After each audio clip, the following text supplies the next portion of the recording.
रघुनंदन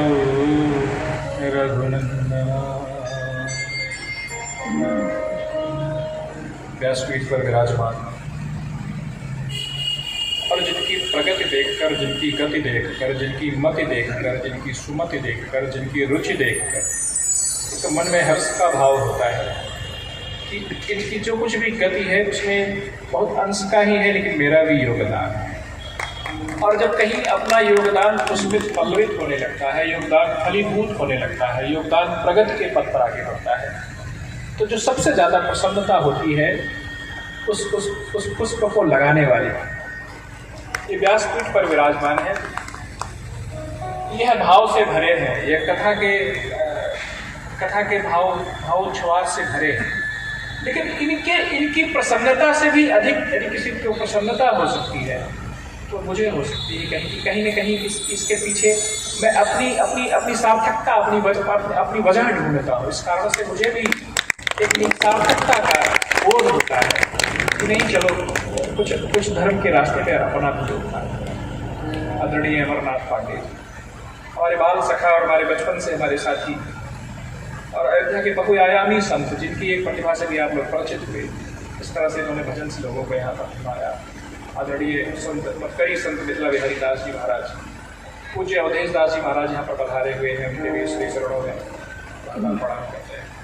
यहाँ पर उपस्थित सभी गणमान्य जन जो भगवान की पावन कथा यहाँ पर श्रवण करने आए हुए हैं, सभी संभ्रांत लोग यहाँ पर बैठे हुए हैं। नाम लेना समय का थोड़ा सा व्यतिक्रम होगा। सबको सादर प्रणाम करते हुए, माताएं आदरणीय सब यहाँ पर बैठी हुई, सबको प्रणाम करते हुए, भरतकुंड हम लोग जब आते हैं, अंजलि जी भी दिख रही थी, भरतकुंड से हम लोग जब आते हैं तो कोई यात्रा हम लोग की साधारण यात्रा नहीं।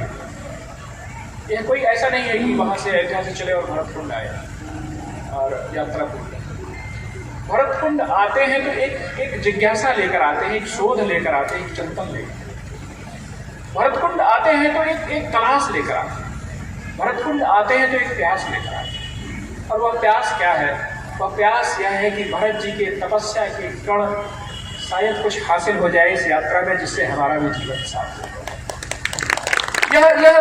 यह हर राम भक्त की, हर सनातनी की, हर हिंदू धर्मावलंबी की यह प्यास की धरती है, यह अभिप्सा की धरती है, उसकी इच्छा की धरती है।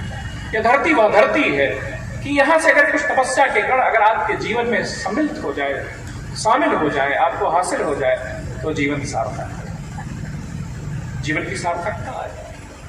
क्योंकि दौड़ तो बहुत होती रहे, दौड़ की प्रतिस्पर्धा की तो पूरी दुनिया पड़ी हुई है, तमाम नगरियां पड़ी हुई है, लेकिन त्याग का वैभव अगर देखना है तो भरतकुंड की माटी में देखना है। हम आते हैं भरतकुंड, उस त्याग की मट्टी को अपने माथे पर लगाते हैं। हम अयोध्या के लोग हैं, हम कहते हैं कि सब पर राम तपस्वी राजा, लेकिन उस तपस्वी राजा की तपस्या का भी अगर किसी ने अपने जीवन में उस तपस्वी राजा की तपस्या की कृपा किसी ने अपने जीवन में प्राप्त की है तो भरतकुंड में तपस्वी भरत ने अपनी तपस्या से उस तपस्या राम कथा श्रवण का अवसर जीवन में दुर्लभ अवसर, क्योंकि हमारा जीवन पुरुषार्थ चतुष्टय के स्थान पर पुरुषार्थ द्वय तक सीमित होते रहे। हम धर्म अर्थ काम मोक्ष में सिर्फ काम और अर्थ में ही तक ही सीमित होकर रह गए हैं। हम धर्म मोक्ष की ओर प्रगति करने वाले हमारी जो स्वाभाविक गति है, उस गति में कहीं न कहीं हम उस तरफ हम प्रगति नहीं कर रहे। जब हम कथा श्रवण का अवसर हमें प्राप्त होता है, कहीं न कहीं हमारा वह जो पुरुषार्थ चतुष्टय में दो पुरुषार्थ हमारे छूटे रहते हैं ना, वह पुष्ट होने लगे। राम कथा कली पन्नग वर्गी पुन विवेक पावक कहूँ अरे। वह विवेक जो जीवन जीने की दृष्टि देता है, वह विवेक जो जीवन के प्रति एक सम्यक दृष्टिकोण विकसित करता है, वह विवेक जो जीवन को एक संभावना देता है, वह विवेक जो जीवन को एक ऊंचाइयां देता है, वह विवेक जो जीवन को जीना सिखाता है, वह सिखाती है राम कथा। वह कथा सिखाती है कि भगवान से संयुक्त हुआ जाए, उनसे जुड़ा जाए, उनके स्मरण से जुड़ा जाए, उनकी लीला से जुड़ा जाए, उनके धाम से जुड़ा जाए, उनके चरित्र से जुड़ा जाए, उनके चिंतन से जुड़ा जाए। और जब व्यक्ति जुड़ जाता है, जब योग उसका हो जाता है, उसको एक मार्ग मिल जाता है, उसको एक शांति मिल जाती है, उसको एक दिशा मिल जाती है। राम कथा पुन विवेक पावक और संशय विहग उड़ावन हारी। हमारा जीवन दुविधाग्रस्त जीवन है। कभी हमारी हमारी हमारी शरीर की जो अपेक्षाएं हैं, हमारे रिश्ते नातों की जो अपेक्षाएं हैं, वो हमें कभी अपने पथ पर खींचती है, कभी हमारा परमार्थ चिंतन हमें प्रभावित होने लगता है।